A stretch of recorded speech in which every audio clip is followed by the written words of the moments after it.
¿Cómo les va? Buenas tardes, bienvenidos otra vez a Replay Internacional, donde por supuesto hablamos de los temas que importan en el mundo y que también tienen su reflejo aquí en la Argentina. Estamos en comunicación ya en el comienzo con Adrián Sack, corresponsal en Estados Unidos de América, porque claro, estamos siguiendo lo que se viene, ¿no? Que son las elecciones de Kamala Harris y de Donald Trump, con encuestas que muestran por un lado y dicen que está ganando Trump, en otras que está ganando Kamala Harris, pero lo cierto es que el próximo 10 de septiembre se viene el debate, ¿no? Tan esperado, el segundo debate que en este caso no va a enfrentar a Joe Biden, como fue en el primero, sino en este caso a Kamala Harris con Donald Trump. Adrián, ¿cómo te va? Buenas tardes. Pero muy buenas tardes, ¿cómo están todos ustedes ahí? Acá estamos en Atlanta, Georgia, Ujú. en el sur de los Estados Unidos, pero que es un punto realmente muy importante, va a ser un distrito definitorio. De hecho están haciendo campaña tanto Trump como Kamala Harris con muchísima intensidad. Y bueno, el 10 de septiembre, como bien lo dijiste, que es la semana próxima, va a ser el debate, el primero que van a tener, Ujú. ¿no? Los candidatos definitivos, porque ya tuvimos el debate del papelón en que dejó Sí. a Joe Biden afuera de la elección. Ujú. Bueno, ahora Donald Trump va a tener una nueva contrincante que no tiene absolutamente nada que ver con Joe Biden, con el presidente, que está mucho más preparada y además más lúcida, ¿no? Pero hay otra cosa que te quiero contar y que es más inminente todavía que el debate, y es que la mismísima elección, que tiene la fecha del 5 de noviembre, Sí. empieza en realidad este viernes. No va a haber que esperar tanto. ¿Por qué? Porque se empieza a votar por correo aquí en los Estados Unidos. Claro, eso quería que digamos, a diferencia de lo que tenemos nosotros allá en Sí, Estados Unidos, primero, que no es obligatorio, ¿verdad? no es obligatorio. Hay Ujú. que registrarse, además, para votar en cada elección. No es que Sí. vos estás en un padrón y te llaman y vas a votar. No, y presentás el DNI y listo. No.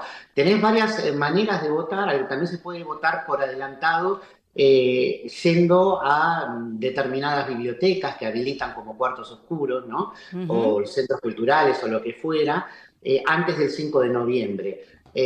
Por correo podés votar y de hecho bueno, durante la pandemia un tercio del padrón votó a través del correo. En la Mira. actualidad es, sí, más o menos un 20% que vota, cerca de 30 millones de estadounidenses. Por eso es muy importante ese voto y por eso la elección ya se puede decir que empieza esta misma semana, incluso antes de este debate que comentabas recién, que puede llegar a ser muy determinante para una Kamala Harris que, si bien es la vicepresidente, ¿no?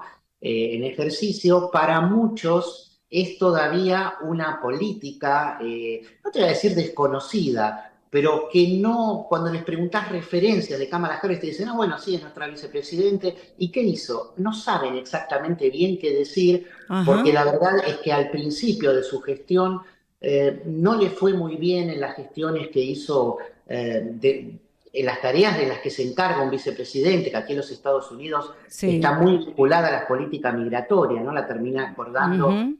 con quien es el equivalente al ministro del Interior, el Departamento de Seguridad Interior aquí, y no le fue muy bien, no iba a la frontera, pero esa imagen inicial quedó borrada, por eso se puede decir que Kamala Harris es una candidata en construcción y que la están intentando construir en lo que más estaba buscando los votantes que no quieren votar a Trump. O sea, va a pasar Claro. lo mismo que pasó con Biden. A Biden lo votaron más que nada, no porque hubiese fanáticos. Yo no he conocido en estos años a nadie que diga, me encanta Biden, soy fan de Biden. Simplemente es, no quiero que gane Trump. Y eso en 2020 alcanzó. Ahora, bueno, no alcanzaba porque se veía que Biden estaba en declive, había dudas respecto de lo que iba a pasar con él en Ujú. caso de que tuviese que gobernar otros 4 años, pero de repente aparece Kamala, Claro. ¿no? Sí, sí, como una Aparece figura más, Kamala la figura y, salvadora después de que se baja finalmente Biden. La pregunta es,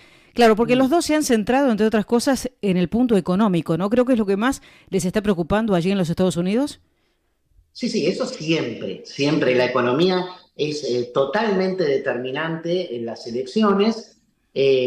Hay en algunos buenos recuerdos Ujú. prepandémicos de la gestión de Trump, ¿no? Y sobre todo en muchos votantes nuevos que en esa época en la que fue la elección de 2020 que gana Biden, no tenían mucha conciencia política y a las que les están vendiendo que con Trump realmente le fue bien a este país, lo cual es bastante más que relativo, ¿no? Fueron Ujú. políticas de corto plazo, de aumento del proteccionismo, de los aranceles, que dio buen efecto, bajando la desocupación al 3,5%, Ujú. pero que plantó la semilla de la inflación que fue potenciada después por las políticas de asistencia pública en la pandemia, ¿no? Claro. Entonces hay cosas que están en esos conceptos. Y actualmente, perdón, acá te...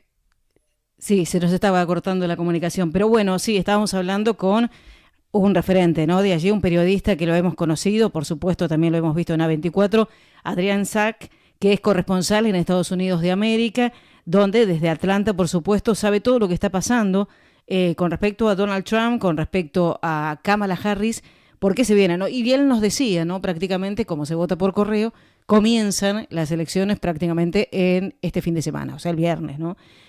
Donald Trump, que está proponiendo además mano dura contra los ilegales, deportaciones masivas. Creo que esta es una de las grandes diferencias que tiene Donald Trump por un lado y Kamala Harris por el otro, ¿no? Más allá del punto de la economía, ¿no? Hay otros puntos, por supuesto, que tienen que ver con Donald Trump, que habla de un muro de la frontera sur de Estados Unidos. Trump ya había hablado respecto de endurecer estas medidas con respecto a los inmigrantes ilegales y una Kamala Harris que no la vemos de la misma manera, un poco más consensuada. ¿Vos cómo ves el tema de la inmigración entre ambos? Bueno, la inmigración aquí es un tema muy importante, desde luego se vio aquí como un tema que se le fue de las manos a la administración de Joe Biden, de Ujú. la que, como te comentaba recién, Kamala Harris fue realmente central en esto. Y realmente, bueno, es una bandera que está siendo agitada muy fuertemente por parte de lo que aquí llamaríamos la derecha, los conservadores, pero sobre todo los ultratrampistas, no tanto el Partido Republicano en su conjunto, que tiene por Ujú. ahí algunas disidencias, con medidas muy fuertes prometidas con Trump, Trump que llegó a decir que los inmigrantes ilegales, como les gusta llamarlo a ellos, Sí. envenenaron la sangre de la nación, ¿no? Refiriéndose a Estados Unidos, y él Ajá. prometió como medida estrella expulsar en su primer día de mandato, en su primera semana por lo menos, a 1 millón de inmigrantes En la indocumentados, primera ¿no? semana, ya en la primera Sí, sí, sí, sí. semana. En la primera semana disponer de un decreto que permita la remoción de 1 millón de inmigrantes indocumentados con la idea Ujú. de llegar a deportar entre 15 y 20 millones. Adrián, Lo cual, sí. te pregunto, ¿qué cantidad de inmigrantes ilegales hay en este momento allí en los Estados Unidos? Sabemos que es una nación donde han llegado gran cantidad de inmigrantes y en este momento no sé cuál es el porcentaje entre los legales y los ilegales, cuánto conforman. Bueno, con los legales se te va más arriba de 20, pero el porcentaje, el número que se maneja de indocumentados es de 12 millones Ujú. aproximadamente de inmigrantes, de los cuales 2,5 millones casi entraron, ingresaron en la época, en la era de Joe Biden, porque, bueno, la ley que regía durante la pandemia que permitía la deportación Claro. automática de todos aquellos que cruzaban el muro, ¿no? La frontera sur con México, dejó de regir, no fue debidamente reemplazada, se pusieron cupos para admitir justamente inmigrantes que buscaban asilo, y bueno, fue bastante confuso y se ha vuelto un colador la frontera, ¿no? Ujú. Pero por otra parte, también es cierto que lo que propone Donald Trump de expulsar tantos millones de inmigrantes ilegales es en la práctica absolutamente imposible por la movilización de recursos que implican y además porque acá son necesarios para muchas tareas, sobre todo el cultivo, Ujú. ¿no? La agricultura de frutas y verduras, que sin Sí. ellos, sin una mano de obra, digamos, accesible, ¿no? Que tenga un buen precio, no hablemos de barato, de accesible, sencillamente se les pudrirían todos los cultivos. Y Ujú. entonces, Por un lado saben que lo necesitan, pero por otro lo quieren echar porque los asocian directamente esta fracción conservadora o ultraconservadora, los asocian con la delincuencia, ¿no? Ujú. Cada caso que hay de algún asesinato resonante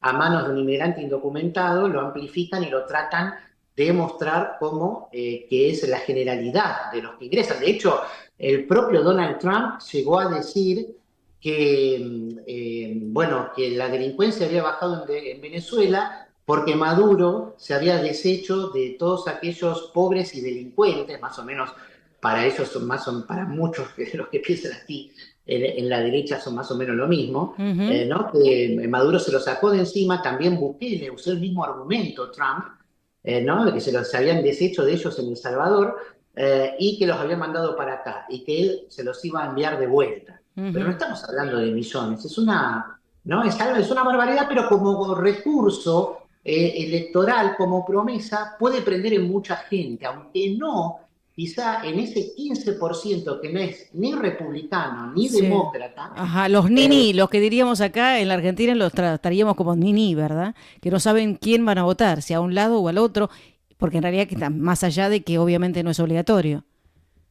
No, no, no, por supuesto que no es obligatorio, y de hecho era el gran problema que tenías durante la candidatura de Biden, mientras Biden era el candidato, no había manera de convencer a muchos de estos no partidarios de que fueran a votar. Al no ser Ujú. obligatorio, dice, yo no voto a Trump ni Claro. de casualidad, pero tampoco voy Ujú. a votar a este que está gaga y que no sé cómo va a llegar. La verdad que no me interesa. Había mucha desazón, una decepción enorme Ujú. porque esta elección de 2024 se transformara en la revancha del 2020, Bien. ¿no? Dos personas ya muy grandes, que no convencían, que no movilizaban, y ahora con Kamala, si bien tampoco es Konrad Adenauer, digamos, no es un líder que movilice, que se perfile como una gran estadística, sino más bien como una burócrata, pero insisto, como te decía antes, no es Trump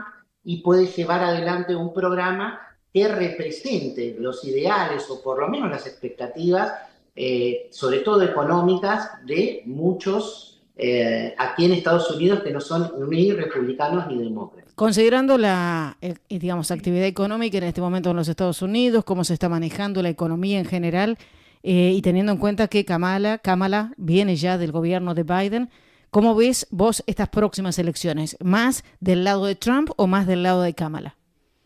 Mira, yo te digo la verdad, viviendo aquí hace 8 años, justo llegué, mi primera cobertura para América fue justamente las elecciones de 2016, en las que Donald Ujú. Trump le gana a Hillary Clinton con 3 millones menos de votos. Sí. A pesar de eso, sí, después de eso Trump nunca más ganó una elección. Ujú. Todas las elecciones la perdió, las legislativas, la presidencial, a todos los candidatos que él apoyó a la gobernación, al Senado, perdieron todos. Ujú. Yo creo que para el electorado en general es un gran perdedor. Yo te diría que con Biden incluso hubiese ganado muy ajustadamente Biden. Ujú. Yo creo que con Kamala, a pesar de que las encuestas están mostrando un promedio de solo un 1,8% Muy, en muy la ajustado, elección, ¿no? Está es muy demasiado ajustado. claro, pero eso es en total nacional. Ah, Aquí gana el que gana más estados, claro. no el que gana el total nacional. Pensilvania es uno de Eh, los puntos principales, ¿no? Exactamente. Pensilvania, Wisconsin y Michigan son los tres estados que suelen decidir la elección. Ujú. Pero ahora también se le suman estados que normalmente suelen ganar los republicanos y que ahora están ahí en la cuerda floja Ujú. para el propio Trump, que son Georgia, de donde estoy hablando yo, Sí. Arizona, Ujú.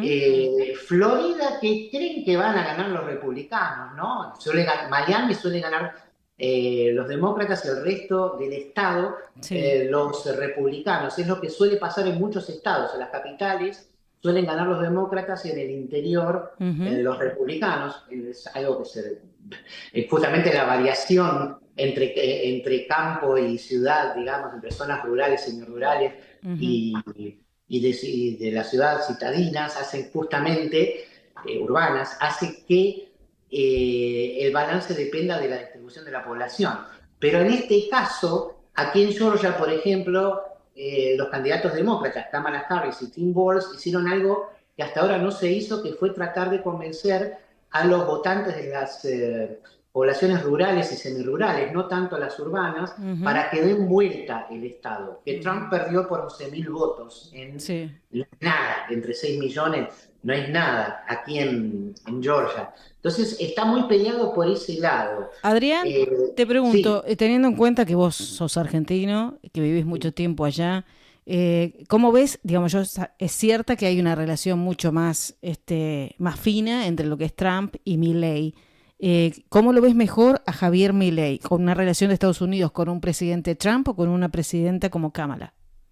Bueno, por supuesto, Trump es un confeso admirador, quiero decir, Milei es un confeso admirador de Donald Trump, y no solamente en las palabras, sino también en las conductas narcisistas, ¿no? Siempre habla muy bien de ellos. Yo lo escuché la otra vez en una entrevista a Milei, no podía creer que era Trump hablando en cámara diciendo que es el político más popular o más admirado o más respetado, no me recuerdo la palabra, junto con Trump, justamente. Y Trump dice lo mismo de él e incluso de Milei cada vez que tiene que hablar, ¿no? Una autorreferencialidad permanente. Por supuesto que automáticamente se llevaría de maravillas con Donald Trump, Milei, pero a la vez, fíjate que de tanto en tanto en sus discursos Milei dice: mi idea es llevarme bien con los Estados Unidos. Por supuesto, su estado de referencia es su principal aliado junto con Israel, o sea, son aliados indiscutibles, y por más que esté Kamala y por más que todos los trolls de Milei, todos los que tienen el tilde azul, sobre todo en los verificados en Twitter o X, que son absolutamente hipertrampistas, por más que eso sucede, si llega a ganar Kamala, se van a alinear automáticamente después todos los trolls también, no todos los seguidores, porque va a ser Estados Unidos, ¿no? Estados Unidos, por sobre todas las cosas, el libre mercado, y los Estados Unidos que te dibuja Milei y el mileísmo, que muchas veces no tiene que ver con el Estados Unidos real, donde se usó el Estado muy fuertemente desde el año 1965 para combatir a la pobreza. En la época de Obama se reforzó más. Trump no revirtió estos programas, sobre todo de asistencia, por ejemplo, a los hogares con madres solteras, ¿no? que eran clave para revertir la pobreza. Por ejemplo, ese tipo de cosas que Milei no te las va a contar. Bueno, acá en Estados Unidos pasa. Digamos. Hay una fuerte intervención del Estado en mucho más rubros de los que pensamos. Gracias, Adrián. Yo lo que te quiero pedir es que la próxima vez, ¿cuándo va a ser? El 10 de septiembre. El 10 de septiembre es el debate. Después del 10 de septiembre nos vamos a volver a comunicar para que nos cuentes cómo les fue, quién estuvo bien, quién estuvo mal. Igual, de todas formas, tengamos en cuenta que en la anterior elección, Joe Biden había perdido en la primera y en la segunda ganó y finalmente ganaron, ¿no? Claro. Así es que, bueno, nada, vamos a comunicarnos nuevamente. Lo que te quiero pedir, Adrián, para los que están escuchando Replay Internacional, ¿dónde te podemos encontrar? A mí, bueno, me pueden encontrar en Instagram. Mi dirección es @AdriVerdolaga, con B corta. Esto tiene que ver, Verdolaga, por ser hincha de Ferrocarril Oeste. Mirá. También, no solo el colegio iba en Caballito, sino el club de mis amores está ahí. ¿Seguís siendo fanático, pese a que estás allá?